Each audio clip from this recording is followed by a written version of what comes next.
Avez-vous déjà remarqué comment certaines phrases peuvent radicalement transformer notre ressenti et notre réaction face aux situations? Ce que nous nous disons peut être soit une source de pouvoir, soit une barrière invisible qui nous maintient coincés dans la peur, l'irritation et l'incertitude.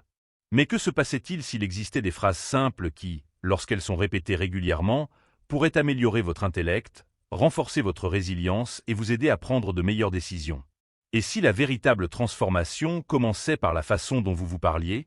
Les anciens stoïciens comprenaient que l'esprit nécessite une guidance. Ils utilisaient la répétition d'idées essentielles pour entraîner leur esprit et rester concentrés face aux adversités de la vie. Aujourd'hui, nous allons examiner 6 affirmations stoïciennes qui, lorsqu'elles sont pratiquées quotidiennement, peuvent changer votre façon de voir le monde. Et avant de plonger dans ces enseignements importants, je voudrais vous encourager à me rejoindre dans ce voyage. Si vous voulez en savoir plus sur la façon de développer une attitude plus forte et plus résiliente, abonnez-vous à la chaîne dès maintenant. De cette façon, vous recevrez un excellent matériel qui vous aidera à vivre une vie plus pleine de sens et paisible. Maintenant, examinons ces phrases et voyons pourquoi elles pourraient mener à un esprit plus stable et équilibré. Je contrôle mon esprit, pas les événements extérieurs. Combien de fois avez-vous perdu patience à cause de quelque chose totalement hors de votre contrôle? Quelqu'un a été désagréable avec vous, un événement imprévu s'est produit, vos plans ne se sont pas déroulés comme prévu, et vous avez finalement eu l'impression que votre calme avait été pris par quelque chose hors de votre contrôle. La réalité est que la plupart des individus souffrent non pas à cause de ce qui leur arrive, mais à cause de la manière dont ils y réagissent. Souvent, nous déléguons notre équilibre émotionnel à des influences extérieures, permettant aux petites irritations de dicter notre humeur et notre attitude envers la vie. Mais que se passerait-il si nous pouvions rester calmes malgré le tumulte qui nous entoure? Les stoïciens nous disent que, bien que nous ne puissions pas contrôler le monde, nous pouvons influencer la manière dont nous le percevons. Épictète a remarqué: ce ne sont pas les événements qui nous troublent, mais l'interprétation que nous en faisons. Cela indique qu'aucune situation n'a la capacité de vous impacter directement. Ce qui vous affecte, c'est la signification que vous lui attribuez. La folie de tenter de contrôler l'incontrôlable. De nombreuses personnes passent leur vie à essayer de changer ce qui est hors de leur contrôle. Ils dépensent de l'énergie à tenter de contrôler les opinions des autres, le comportement des personnes qui les entourent et les conditions de leur vie, mais tout cela est inconnu, imprévisible et parfois impossible. Pensez maintenant à combien de fois vous vous êtes épuisé émotionnellement pour quelque chose qui était finalement hors de votre contrôle. Si le trafic est intense, vous pourriez être agacé ou réaliser que vous n'avez aucun contrôle sur le trafic, juste votre attitude envers celui-ci. Si quelqu'un vous critique injustement, vous pouvez soit vous sentir offensé, soit réaliser que les opinions des autres ne définissent pas votre valeur. Vous aurez toujours le choix: réagir impulsivement et perdre votre tranquillité, ou éduquer votre esprit pour répondre avec sagesse et contrôle. Comment pourrions-nous mettre en œuvre cette idée stoïcienne dans notre vie quotidienne? 1. Avant de répondre, remettez en question vos pensées. Quand quelque chose vous contrarie, demandez-vous: est-ce vraiment sous mon contrôle? Sinon, pourquoi gaspiller votre énergie là-dessus? 2. Changez le récit de la circonstance. Si quelque chose de désagréable se produit, au lieu de demander « pourquoi cela m'arrive-t-il ?», envisagez de changer votre point de vue en « comment puis-je apprendre ou grandir de cela ?» Ce simple changement vous sort de la position de victime et vous donne le contrôle de la situation. 3. Pratiquez l'indifférence stoïque envers les choses qui ne dépendent pas de vous. Tout ne mérite pas une réponse. Si quelqu'un agit durement, cela reflète sa personnalité, pas la vôtre. Choisissez de ne pas laisser le chaos extérieur perturber votre tranquillité intérieure. Considérez: combien de circonstances dans votre vie quotidienne seraient plus faciles si vous reconnaissiez simplement que vous n'avez aucun contrôle sur elles. Le véritable pouvoir ne réside pas dans le changement du monde, mais dans la modification de votre perception de celui-ci. Ce moment est tout ce que j'ai. Vous êtes-vous déjà retrouvé à vivre dans le passé, à revisiter des événements qui se sont déjà produits? Ou projetez-vous vos pensées dans le futur, inquiet de ce qui pourrait arriver? La difficulté est que ce faisant, vous perdez contact avec la seule chose qui existe réellement, le moment présent. La plupart des gens vivent comme s'ils avaient tout le temps du monde. Ils reportent les projets, les discussions importantes et les ambitions comme si l'avenir était certain. Cependant, le temps perdu ne peut être récupéré. Marc Aurèle nous dit: n'agissez pas comme si vous aviez 1000 ans à vivre. Cet adage nous rappelle que le moment présent est le seul que nous ayons réellement. Le passé est immuable et l'avenir n'est pas encore arrivé, mais le moment présent est là, attendant d'être pleinement savouré. Le danger de vivre au-delà du présent. Quand nous sommes enfermés dans le passé, nous nous sentons coupables, pleins de regrets et frustrés. Quand nous sommes inquiets pour l'avenir, nous sommes préoccupés par l'anxiété et l'incertitude. Cependant, en nous concentrant sur le présent, nous pouvons atteindre la clarté, la tranquillité et une action rapide. Prenez maintenant 1 minute pour réfléchir. Combien de fois dans votre journée vivez-vous vraiment dans le présent? Ou attendez-vous continuellement le bon moment pour commencer à vraiment vivre? Que peut nous apprendre le stoïcisme à ce sujet? Les stoïciens suivaient une notion connue sous le nom de « vivre avec intention », qui stipule que chaque action, décision et discours doit être fait avec une présence et une attention totale. Sénèque souligne cette notion en ajoutant « Tandis que nous reportons la vie, elle passe ». Cela suggère que si vous ne prenez pas conscience du moment présent, vous vous réveillerez un jour et découvrirez que votre vie a passé sans que vous l'ayez réellement vécue. Comment pouvons-nous mettre cette idée en pratique dans notre vie quotidienne? 1. Ramenez votre esprit à l'instant présent. Chaque fois que vous surprenez vos pensées dérivant vers le passé ou l'avenir, demandez-vous « Que puis-je faire maintenant ?» Cela vous aidera à vous concentrer sur le présent. 2. Pratiquez la pleine conscience à travers de petites activités. Au lieu de tripoter votre téléphone, mangez en vous concentrant sur les saveurs. Au lieu d'écouter distraitement quelqu'un, prêtez toute votre attention. 3. Effectuez chaque activité avec intention. Soyez complètement présent au travail, dans vos relations et dans vos activités de loisirs. Plus vous vivez dans le présent, moins vous aurez de regrets à l'avenir. Considérez combien de tâches vous avez reportées parce que vous pensiez qu'il y aurait toujours du temps plus tard. Souvenez-vous que la vie se passe maintenant. Le moment parfait pour commencer à vivre, c'est maintenant. Memento mori, mon temps est limité. Que feriez-vous différemment si vous n'aviez qu'un jour à vivre? Perdriez-vous du temps à débattre sur des questions triviales?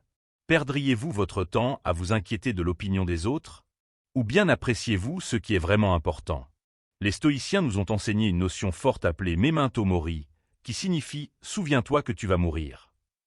À première vue, cette déclaration peut sembler déprimante, mais c'est en réalité un appel à l'action, un rappel que notre temps est limité et doit être utilisé judicieusement. La folie de vivre comme si nous avions tout le temps du monde. La plupart des individus vivent comme si « demain » était promis. Ils reportent les choix clés. Ils reportent les moments significatifs avec leurs proches. Ils gaspillent leur temps et leur énergie sur des questions futiles. Ils nourrissent des ressentiments et des blessures injustifiées. La réalité est que nous ne savons pas combien de temps il nous reste. Comme nous le dit Marc Aurèle, vous pouvez quitter cette vie à tout moment. Que cela gouverne vos actions. Considérez ceci. Si aujourd'hui était votre dernier jour, auriez-vous des regrets concernant quelque chose que vous auriez dû faire, dire ou vivre? Que peut nous apprendre le stoïcisme à ce sujet? Sénèque a un jour déclaré « Ce n'est pas que nous ayons peu de temps à vivre, mais que nous en perdons beaucoup ». Les stoïciens ne craignaient pas la mort, mais la voyaient plutôt comme une leçon pour vivre de manière plus intentionnelle et avec plus de sens. Cela implique que memento mori n'est pas une idée morbide. Au contraire, elle sert de motivation pour mieux utiliser notre temps limité. Comment pouvons-nous mettre cette idée en pratique dans notre vie quotidienne? 1. Arrêtez de retarder ce qui compte vraiment. Si tu veux faire quelque chose, fais-le. Si vous devez dire quelque chose à quelqu'un, dites-le. Le moment idéal ne vient jamais. Le moment approprié est maintenant. 2. Choisissez vos conflits avec soin. Si quelque chose ne vaudra pas la peine dans un an, est-ce que ça vaut la peine de sacrifier votre calme maintenant? 3. Vivez votre vie de manière à ce que si vous mouriez aujourd'hui, vous n'auriez aucun regret. Cela ne signifie pas vivre dans la précipitation, mais plutôt apprécier le temps que vous avez. Considérez, avez-vous vécu comme si votre vie était illimitée, ou avez-vous fait en sorte que chaque moment compte? Souvenez-vous que memento mori ne consiste pas à craindre la mort, mais à vivre avec un but et une signification plus grand. La vie ne devrait pas être facile, elle devrait être significative. Pourquoi tant de gens passent-ils leur vie à fuir les difficultés? Ils évitent les défis, se plaignent lorsque les choses se compliquent et cherchent le chemin le plus confortable chaque fois que possible. Mais le confort absolu apporte-t-il le bonheur? Ou devenons-nous faibles et insatisfaits si nous ne sommes pas mis au défi? Les stoïciens nous disent que la vie ne devrait pas être facile, mais plutôt significative, et qu'au lieu d'éviter les défis, nous devrions les considérer comme faisant partie du processus d'apprentissage. L'inconfort n'est pas un ennemi, mais plutôt un enseignant. La folie de poursuivre une vie sans défi. Beaucoup de gens pensent que le bonheur provient de l'absence de problèmes. Mais le fait est que ce qui nous rend force, c'est ce qui nécessite du travail et de la persévérance. Ceux qui tentent d'éviter toutes les difficultés finissent par être frustrés car ils seront toujours confrontés à des obstacles. Selon Marc Aurèle, l'obstacle à l'action fait avancer l'action. Ce qui est sur le chemin devient le chemin, ce qui indique que les problèmes ne sont pas des obstacles au développement. Au contraire, ils sont le progrès lui-même. Considérez combien de fois vous avez évité quelque chose parce que c'était difficile. Et si, au lieu de fuir, vous le considériez comme une opportunité de devenir plus fort? Que nous dit le stoïcisme à ce sujet? Comme le disait Sénèque, aucun vent n'est favorable pour le marin qui ne sait pas où il va. Pour vivre une vie pleine de sens, vous devez être prête à affronter la souffrance qui accompagne le progrès. Comment pouvons-nous mettre cette idée en pratique dans notre vie quotidienne? 1. Considérez les obstacles comme des opportunités de progrès. Chaque défi peut vous apprendre quelque chose, à condition que vous soyez prête à apprendre. 2. Changez votre état d'esprit de « Pourquoi cela m'arrive-t-il » à « Que puis-je tirer de cela ?» La manière dont nous percevons les problèmes détermine la façon dont nous les abordons. 3. Reconnaître que rien de précieux ne vient sans travail. Tout ce qui est véritablement important nécessite de la dévotion. Une vie sans défi n'est pas une vie pleine, mais plutôt une existence vide. Considérez si vous avez évité les problèmes ou si vous les avez embrassés pour vous développer. Pourrait-il être que votre aversion aux obstacles soit en réalité une opportunité de croissance? Rappelez-vous que l'objectif n'est pas d'avoir une vie facile, mais d'avoir une vie qui en vaut la peine. L'échec ne définit pas qui je suis. La peur de l'échec paralyse plus de personnes que tout autre obstacle. Combien de fois avez-vous retardé l'essai de quelque chose de nouveau parce que vous aviez peur de ne pas être à la hauteur? Combien d'aspirations ont été reportées ou abandonnées parce que la peur de l'échec était trop grande? Les stoïciens nous ont appris que faire des erreurs fait partie du voyage, et que l'échec véritable n'est pas d'essayer du tout, mais plutôt la peur de l'échec. Quand nous laissons cette peur nous gouverner, nous devenons prisonniers de la passivité. L'erreur d'assimiler l'échec à la défaite.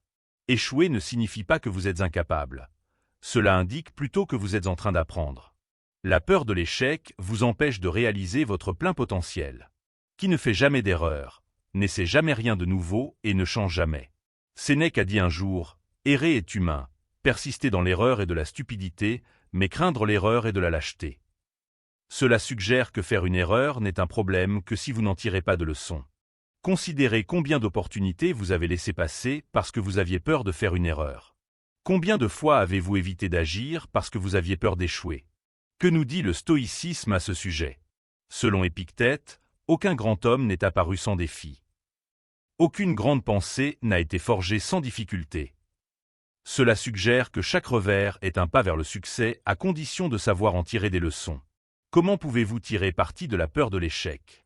Acceptez l'échec comme faisant partie du processus d'apprentissage. Quand vous faites une erreur, au lieu de vous blâmer, demandez-vous « Qu'est-ce que cela peut m'apprendre » 2. Changez votre point de vue sur ce qu'est réellement l'échec. L'échec n'est pas de faire une erreur, c'est d'abandonner. La seule erreur catastrophique est celle qui vous fait arrêter. 3. Commencez avant de vous sentir prêt. Si vous attendez d'être complètement préparé pour quelque chose, vous ne commencerez jamais. L'expérience vient de la pratique, pas de la perfection. Considérez ce que vous avez remis à plus tard par peur d'échouer. N'est-ce pas l'échec la meilleure occasion pour toi de grandir? Souvenez-vous que ce que vous faites après un échec vous définit, pas l'échec lui-même. Le monde extérieur ne peut pas prendre ma paix. Nous vivons dans un environnement chaotique. Des nouvelles négatives, des désaccords, des critiques et des problèmes imprévus surviennent tout le temps. Mais ces choses ont-elles vraiment la capacité de troubler votre paix? Est-ce que c'est nous qui les laissons nous affecter? Le fait est que ce qui se passe autour de nous ne nous affecte pas à moins que nous ne le permettions. Les stoïciens pensaient que le calme intérieur n'est pas déterminé par le monde extérieur, mais par la manière dont nous choisissons de y répondre. Épictète nous enseigne que, si vous vous fâchez pour tout ce qui arrive, vous serez esclave des événements extérieurs. Cependant, si vous apprenez à réguler vos réponses, vous serez véritablement libre. La folie de confier notre tranquillité au monde extérieur. Si quelqu'un te maltraite, tu perds ton calme. Si un problème surgit, tu paniques. Si quelque chose échappe à votre contrôle, vous devenez insatisfait et contrarié. Mais réfléchissez qui contrôle votre paix? Vous ou l'environnement qui vous entoure? Si votre état mental est déterminé par des événements extérieurs, vous serez soumis à tout ce qui se passe. Mais si vous apprenez à préserver votre paix, rien ne pourra vous ébranler. Que nous dit le stoïcisme à ce sujet? Les stoïciens nous rappellent que le tumulte restera toujours, mais la véritable sérénité se trouve à l'intérieur. Marc Aurèle a dit « Offrez-vous le cadeau de la tranquillité. Personne ne peut vous l'enlever sans votre permission. » Cela implique que vous avez la capacité de choisir comment vous répondez aux événements extérieurs, et ce choix détermine votre sérénité. Comment rester calme au milieu du chaos? 1. Pratiquez l'observation sans engagement émotionnel. Quand quelque chose de terrible se produit, au lieu de réagir à la hâte, demandez-vous « Cela mérite-t-il vraiment ma paix ?» 2. Déterminez ce qui est sous votre contrôle et ce qui ne l'est pas. Si vous ne pouvez pas changer quelque chose, acceptez-le. Si vous le pouvez, agissez, mais ne perdez jamais votre temps à vous inquiéter de ce que vous ne pouvez pas changer. 3. Créez un abri intérieur de paix. La véritable paix ne vient pas du monde extérieur, mais de la capacité à garder l'esprit tranquille quelle que soit la situation. Maintenant, pensez à combien de fois vous avez perdu votre paix pour quelque chose qui, au final, ne méritait pas tant d'attention. Est-il temps de cesser de laisser le monde contrôler vos émotions? Souvenez-vous que le monde peut être en tumulte, mais votre esprit peut rester calme. C'est votre choix. Transformez votre pensée, changez votre vie. La façon dont nous nous parlons détermine notre pensée, nos réactions et, en fin de compte, notre vie. Si nous répétons des pensées nuisibles, nous devenons esclaves de la peur, de l'inquiétude et du doute. Mais, lorsque nous nourrissons notre esprit avec des idéaux forts, nous devenons inébranlables face à l'adversité. Les stoïciens comprenaient que le pouvoir ultime ne réside pas dans la gestion de l'environnement extérieur, mais dans le contrôle de notre façon de penser. Lorsque nous utilisons ces 6 affirmations de manière régulière, nous commençons à voir des résultats concrets. Nous avons commencé à nous concentrer uniquement sur ce qui était sous notre contrôle. Nous vivons l'instant présent avec plus de concentration et moins de regrets. Nous avons cessé de perdre du temps à nous inquiéter de l'échec ou à espérer que la vie serait simple. Nous préservons notre sérénité intérieure, quelles que soient les circonstances. Maintenant, la question clé est, laquelle de ces phrases vous a le plus touché et laquelle devriez-vous pratiquer plus souvent pour améliorer votre esprit? Épictète nous enseigne, n'attendez pas que les autres changent pour que votre vie s'améliore, commencez par vous changer vous-même. La transformation commence de l'intérieur. Si vous voulez en savoir plus sur la façon de développer une mentalité plus forte et plus robuste, abonnez-vous à la chaîne dès maintenant. Vous aurez accès à des informations supplémentaires qui vous aideront à vivre avec plus de but, de clarté et de contrôle émotionnel. Avant de partir, jetez un œil aux autres films disponibles. Vous pourriez être à une ligne près de changer radicalement votre perspective sur la vie. À bientôt dans la prochaine vidéo.